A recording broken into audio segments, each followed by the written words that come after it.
Thank you. Thank you, President Hill, for inviting me to speak. And thank you, class of 2010, for not protesting. Seriously.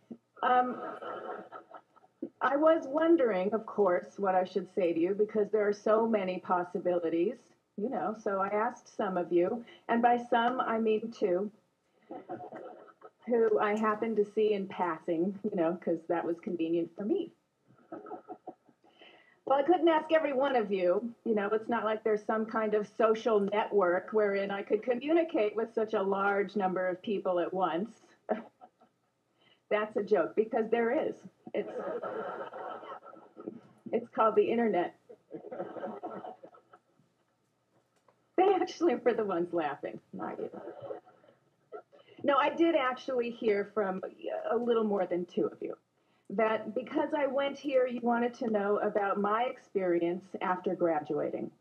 And I understand that because the 20s are that time in your life when, this is not a joke, they are that time in your life when you're really getting acquainted to your own adult self and seeing how you respond to self-doubt when there's so much seemingly at stake. So let me reassure you, it's not supposed to be easy, but it doesn't have to be torture. You're supposed to have moments of uncertainty about which path to take because the 20s are full of crossroads. So back to me. Yes, I sat exactly where you're sitting exactly 25 years ago. Pause for noises of disbelief. Thank you. Oh, well, it was 25 years ago. I know, it's hard to believe. And Governor Mario Cuomo was our speaker. I had been up all night, so I was drifting in and out of consciousness, like that guy with the sunglasses. And I don't remember much, but I do remember at one point, Governor Cuomo told us to look around at our classmates. The idea was to really take in these people we've just had this very meaningful experience with for 4 important years of our lives. So you can go ahead and do that now if you want to.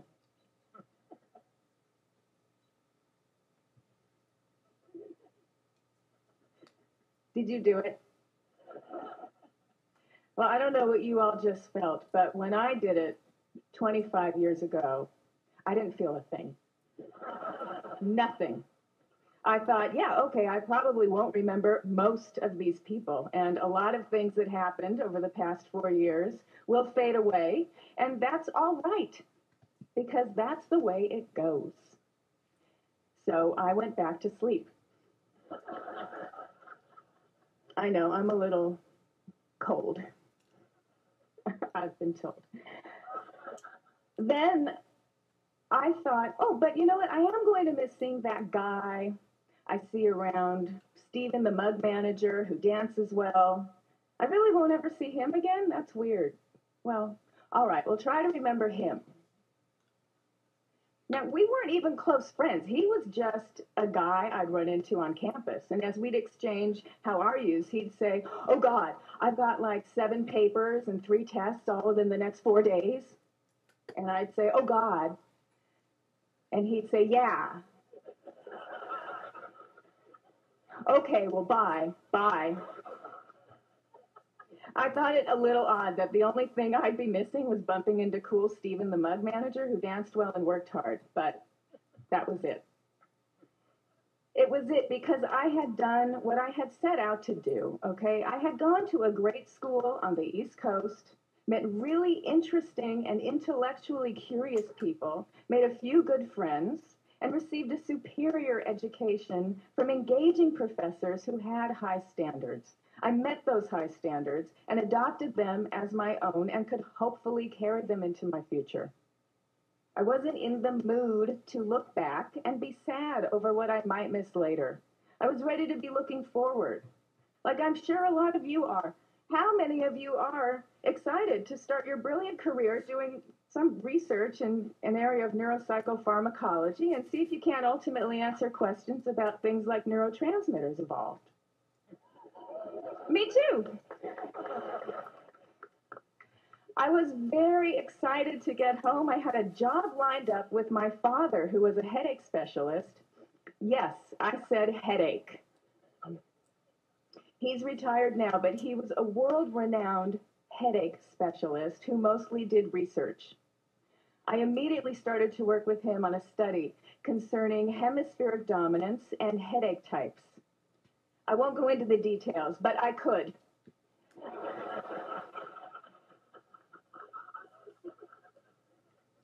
The important thing was that I was on my way to getting published, then onto a graduate program at whichever very impressive university accepted me. 6 months after graduation, I dumped that plan and decided to become an actress. Then I was cast on the show Friends, and now I'm here. Any questions? Okay. How did I go from biology major to actress? That is the one question I'm asked most frequently. Okay, when I was a kid, yes, I did. I wanted to be an actress. But when I took biology in high school, I was hooked. The biological theories I learned to me were the height of creativity. So I pursued my passion for biology and wherever that would lead me. I had nothing to do with acting while in high school, nor while at Vassar. I was never in a play.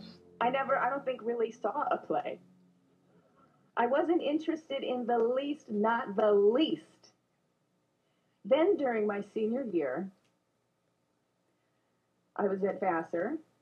Oh no, but I was home for spring break. I was driving around LA and I heard a promo for a sitcom on the radio. They'd play their best joke from the show. And I remember hearing in my head, oh God, that's not funny. Oh, they punched that joke too hard. Just throw it away. Lisa, remember to throw it away when you do it. Why do I need to remember to throw a joke away? I don't need to remember that. So I dismissed it until after I graduated and was happily doing research with my father at the headache clinic. And it happened again and again and again. I'd be watching a sitcom and I'd hear myself saying, oh God, no, don't do that. Don't do that comedy walk thing like those sitcom actresses do. Yeah, it really got relentless.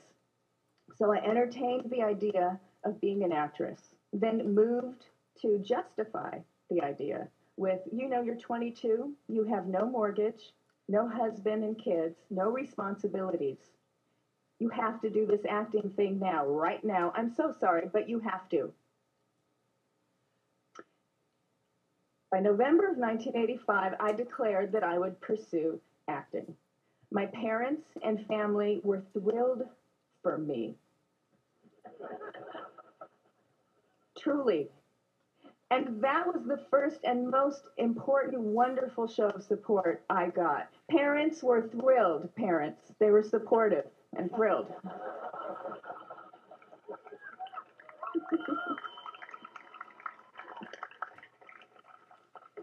My Vassar friends were shocked, but supportive and polite. I was a little terrified. And not because I didn't think it wouldn't work. I didn't think it would work out. I was weirdly confident for no reason at all. But it was because this didn't exactly feel like it was a choice as much as succumbing to a compulsion.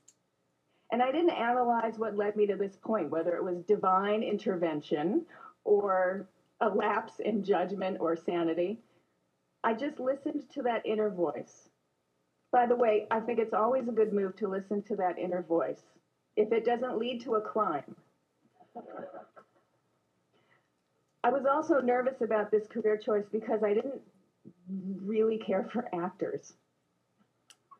Well, my only point of reference was I had seen them on talk shows, okay, and they always seemed so affected picking a cause of the month as if it's not about them at all.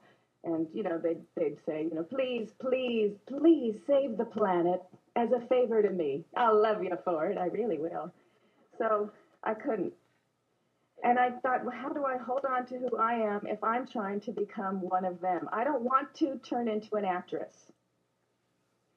Well, that's a problem, okay? As in most pursuits, oneself is one of the biggest hurdles to get over. You can't pursue something and be committed to it if you're apologizing for it at every party, which I did for a while. I started to learn. I learned you have to surrender to the fact that, yes, you are one of too many in a highly competitive field where it is difficult to stand out. For now, over time, through your work, you will demonstrate who you are and what you bring to the field. Just stay with it and keep working. I was collecting tools to cope with this uncertain path in case it got rocky later on, just in case. For now, though, it was good.